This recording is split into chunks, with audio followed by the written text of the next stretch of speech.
Tema 9. Procesos de propiedad intelectual, competencia desleal y publicidad, segunda parte. En esta segunda parte vamos a ver el proceso de competencia desleal y el proceso de publicidad. Comenzamos pues con el proceso de competencia desleal. La Constitución española reconoce en su artículo 38 la libertad de empresa en el marco de la economía de mercado.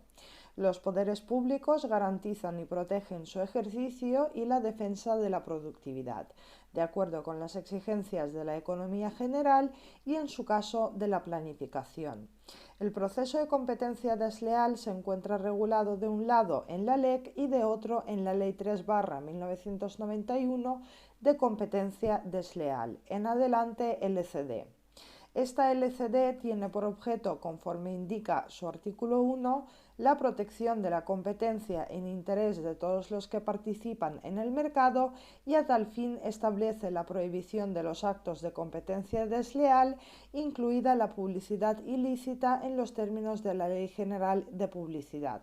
Esta LCD será de aplicación a los empresarios, profesionales y cualesquiera otras personas físicas o jurídicas que participen en el mercado. Apartado 1. Objeto.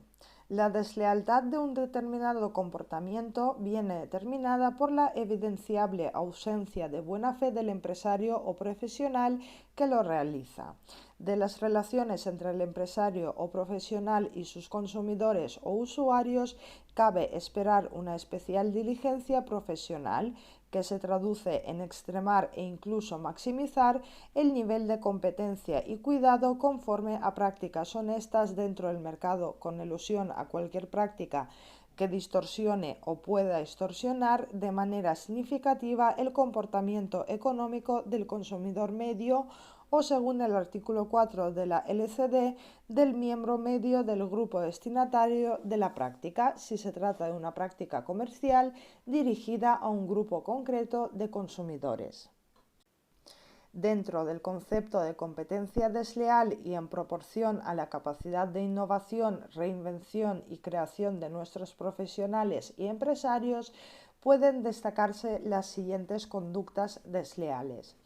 Primera, los actos de engaño. Según el artículo 5 de la LCD, se considera desleal por engañosa cualquier conducta que contenga información falsa o información que, aun siendo veraz, por su contenido o presentación induzca o pueda inducir a error a los destinatarios, siendo susceptible de alterar su comportamiento económico.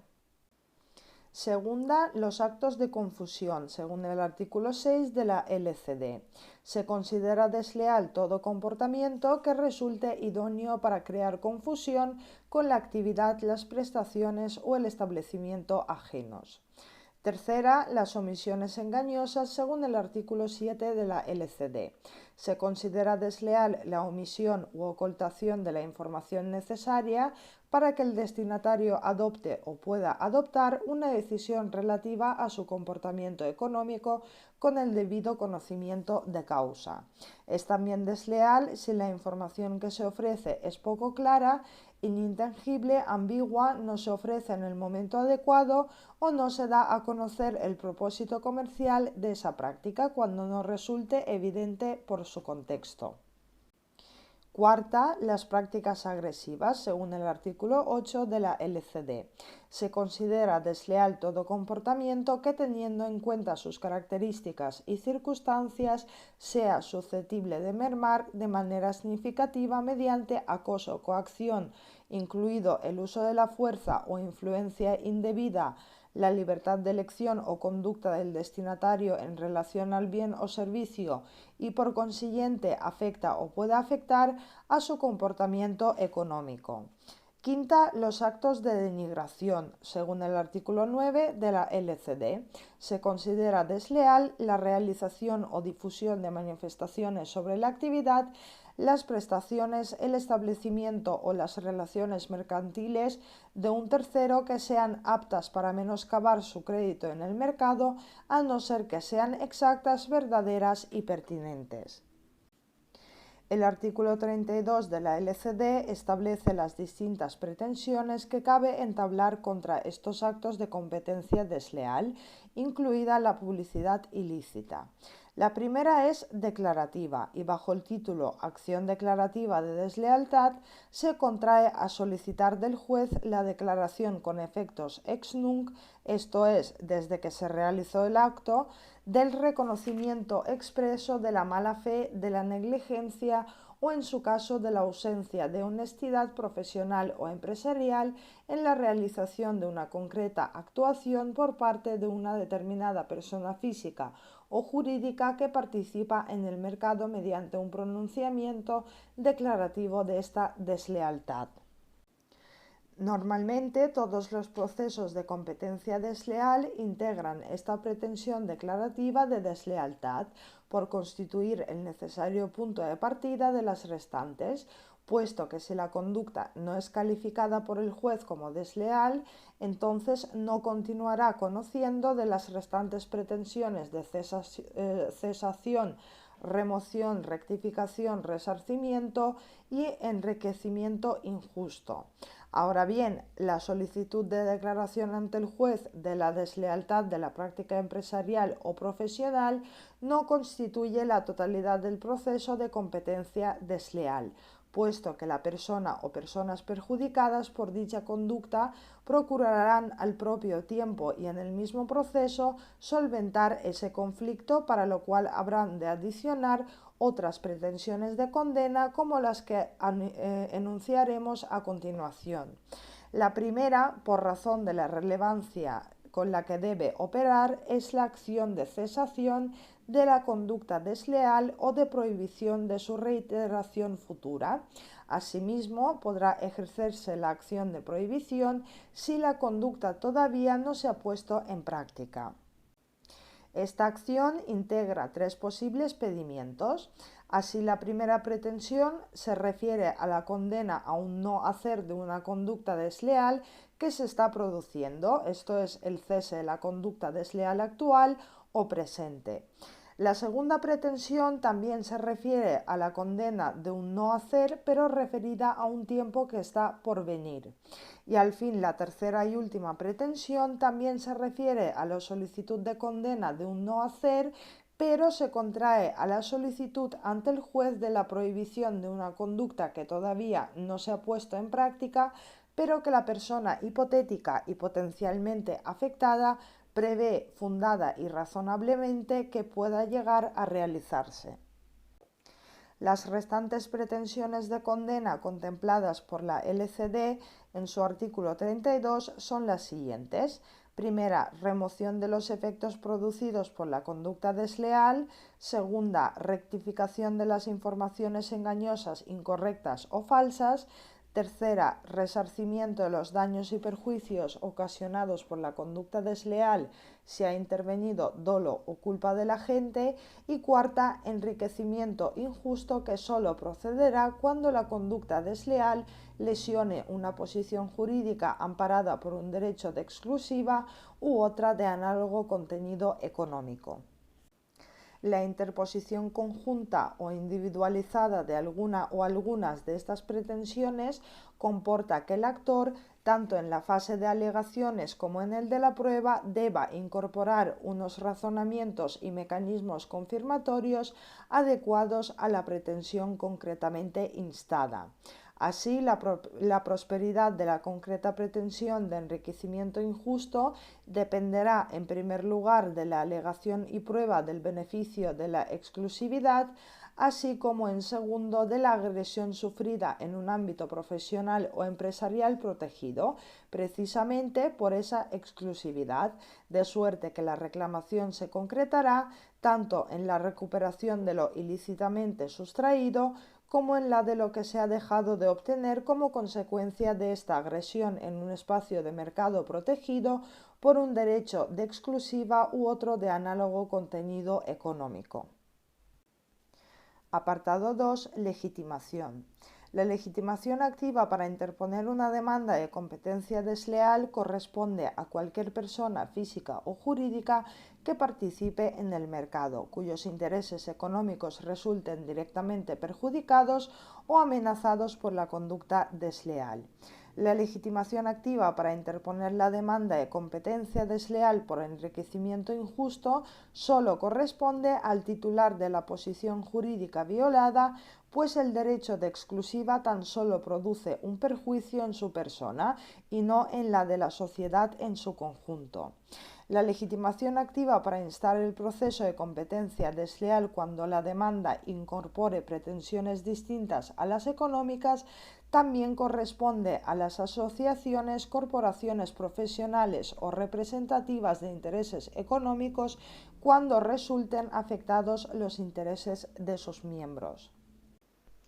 La LCD, en su artículo 33, establece la legitimación en tales casos en defensa de los intereses generales, colectivos o difusos de los consumidores y usuarios de los siguientes organismos, instituciones y asociaciones.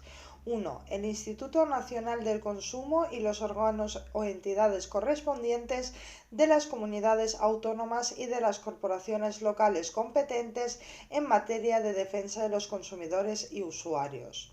2. Las asociaciones de consumidores y usuarios que reúnan los requisitos establecidos en el texto refundido de la Ley General para la Defensa de los Consumidores y Usuarios o, en su caso, en la legislación autonómica en materia de defensa de los consumidores y usuarios.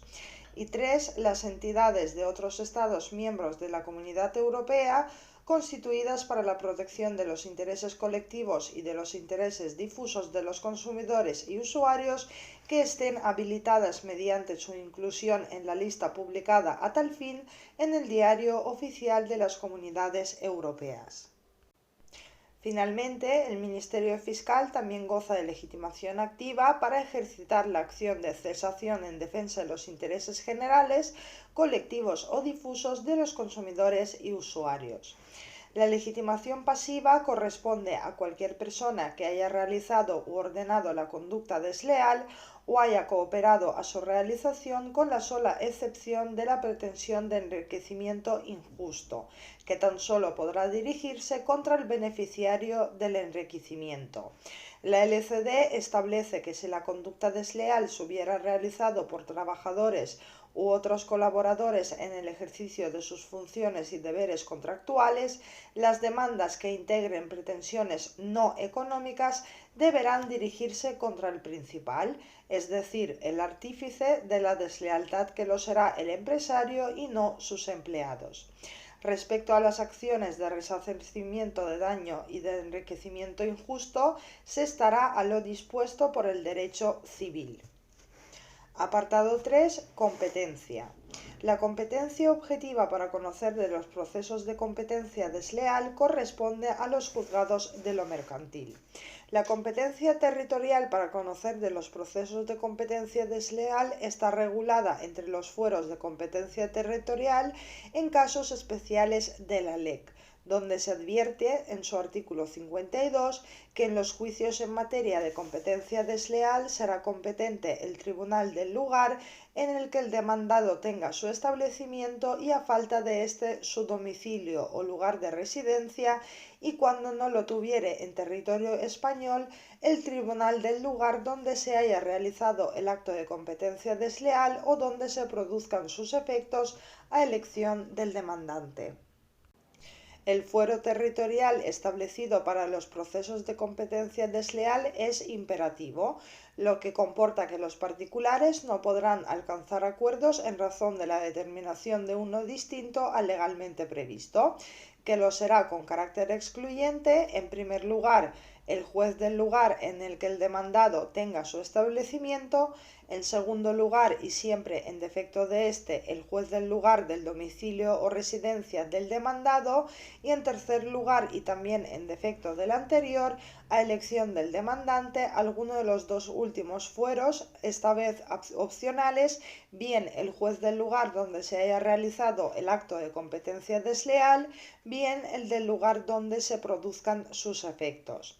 La falta de competencia, tanto objetiva como territorial y funcional, así como la de jurisdicción, constituye un presupuesto vigilable de oficio por el propio juez y denunciable mediante declinatoria a instancia de parte por el demandado.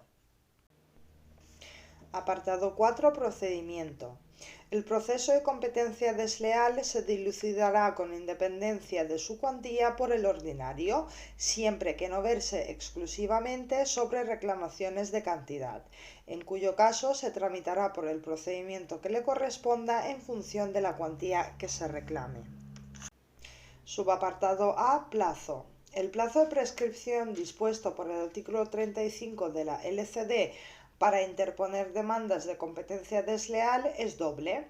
En primer lugar, se establece el término de un año para interponer esta demanda desde el momento en que pueda ejercitarse y el legitimado tenga cabal conocimiento de la persona que realizó ese concreto acto de competencia desleal, y en segundo lugar se establece un término concretado en el transcurso de 3 años para interponer idéntica demanda de competencia desleal desde el momento de la finalización de la conducta. Este segundo plazo, que es más generoso, de 3 años para la persecución de actuaciones profesionales o empresariales desleales que no pudieron sancionarse en el momento de su realización, responde a razones de seguridad jurídica, pues no resulta concebible la abierta posibilidad de impugnación sine die de una actuación empresarial o profesional, incluso concluida, que afecte a la colectividad de personas en el tráfico económico. La prescripción de las acciones en defensa de los intereses generales, colectivos o difusos de los consumidores y usuarios se rige por lo dispuesto en el artículo 56 del texto refundido de la Ley General para la Defensa de los Consumidores y Usuarios y otras leyes complementarias. Subapartado B. Diligencias preliminares. La expectativa del éxito de la pretensión es incierta si el actor no conoce con todo detalle ciertos extremos de la actuación desleal. De ahí que la LCD se refiera expresamente en su artículo 35 a la posibilidad de instar diligencias preliminares. Quien pretenda ejercitar una acción de competencia desleal podrá solicitar del juez la práctica de diligencias para la comprobación de aquellos hechos cuyo conocimiento resulte objetivamente indispensable para preparar el juicio. Estas diligencias se sustancian de acuerdo con los artículos 129 a 133 de la Ley 11/1986 de patentes y podrán extenderse a todo el ámbito interno de la empresa. Subapartado C. Prueba. En los procesos sobre competencia desleal, así como en los de publicidad ilícita, rige una regla especial de la carga de la prueba expresamente incorporada en el artículo 217 de la LEC, y es la siguiente. Corresponde al demandado la carga de la prueba de la exactitud y veracidad de las indicaciones y manifestaciones realizadas y la de los datos materiales que la publicidad exprese. Subapartado D. Medidas cautelares. Las medidas cautelares más adecuadas al proceso de competencia desleal son las siguientes. En primer lugar, la orden judicial de cesar provisionalmente en una actividad, la de abstenerse temporalmente de llevar a cabo una conducta o la prohibición temporal de interrumpir o de cesar en la realización de una prestación que viniera llevándose a cabo. En segundo lugar, la intervención y depósito de ingresos obtenidos mediante una actividad que se considere ilícita y cuya prohibición o cesación se pretenda en la demanda. La solicitud de las medidas cautelares, siempre a instancia de parte, comporta el cumplimiento de la triple fumus boni juris, periculum in mora y prestación de caución proporcional y adecuada al daño que se ocasiona al demandado como consecuencia de la adopción de la medida cautelar.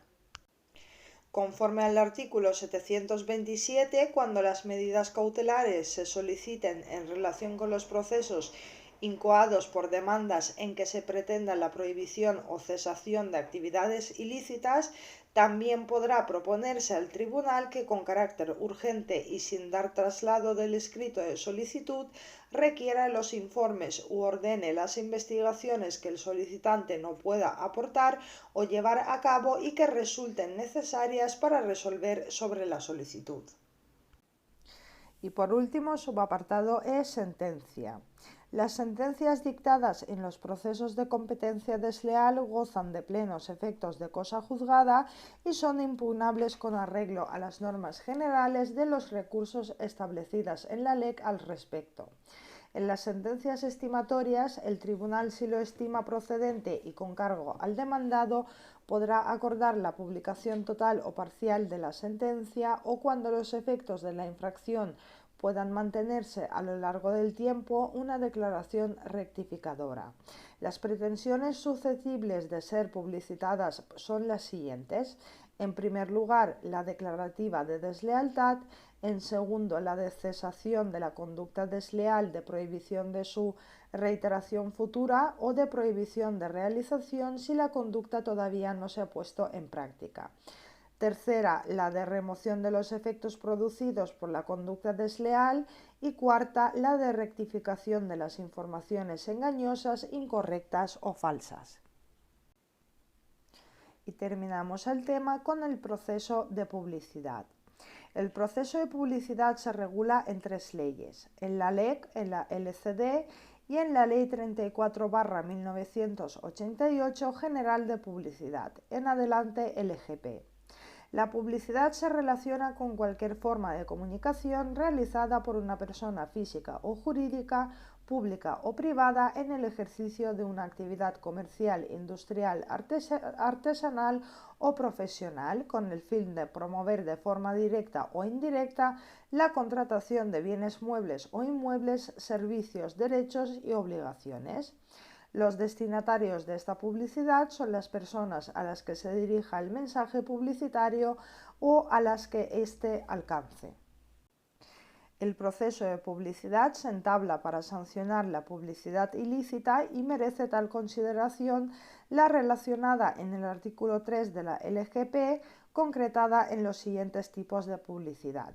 Primera, la publicidad que atente contra la dignidad de la persona o vulnere los valores y derechos reconocidos en la Constitución. En segundo lugar, la publicidad dirigida a menores que les incite a la compra de un bien o de un servicio, explotando su inexperiencia o credulidad, o en la que aparezcan persuadiendo de la compra a padres o tutores. Tercera, la publicidad subliminal, entendiendo por tal la que mediante técnicas de producción de estímulos de intensidades fronterizas con los umbrales de los sentidos o análogas, pueda actuar sobre el público destinatario sin ser conscientemente percibida. Cuarta, la que infrinja lo dispuesto en la normativa que regule la publicidad de determinados productos, bienes, actividades o servicios. Y al fin, quinta, la publicidad engañosa, la publicidad desleal y la publicidad agresiva, que tendrán el carácter de actos de competencia desleal en los términos contemplados en la Ley de Competencia Desleal. Dentro del bloque referido a la publicidad atentatoria de la dignidad de la persona, así como con carácter general de los derechos y valores constitucionales, se integran los anuncios que presenten a las mujeres de forma vejatoria o discriminatoria, bien utilizando particular y directamente su cuerpo o partes del mismo como mero objeto desvinculado del producto que se pretende promocionar, bien su imagen asociada a comportamientos estereotipados que vulneren los fundamentos de nuestro ordenamiento, coadyuvando a generar la violencia que se refiere a la Ley Orgánica 1/2004 de medidas de protección integral contra la violencia de género. Las pretensiones frente a la publicidad ilícita serán las establecidas con carácter general para los procesos de la competencia desleal, que se reconducen al juicio ordinario con independencia de su cuantía, salvo que persigan una condena exclusivamente económica, en cuyo caso se canalizan a través del ordinario correspondiente por razón de la cuantía. Si el contenido de la publicidad incumple los requisitos legalmente exigidos en la propia LGP o en cualquier otra norma específica o sectorial, a la pretensión de cesación podrá acumularse siempre a instancia de parte alguna de las siguientes: la de nulidad y anulabilidad, la de incumplimiento de obligaciones, la de resolución o rescisión contractual y la de restitución de cantidades que correspondiera. En materia de legitimación, procedimiento y sentencia rige lo dispuesto en la LGP, con una salvedad, la relativa a la legitimación adicional en los supuestos de publicidad ilícita por utilizar de forma discriminatoria o vejatoria la imagen de la mujer de los siguientes organismos, instituciones y asociaciones. 1. La Delegación del Gobierno para la Violencia de Género. 2. El Instituto de la Mujer o su equivalente en el ámbito autonómico. 3. Las asociaciones legalmente constituidas que tengan como objetivo único la defensa de los intereses de la mujer y no incluyan como asociados a personas jurídicas con ánimo de lucro. Y 4. El Ministerio Fiscal.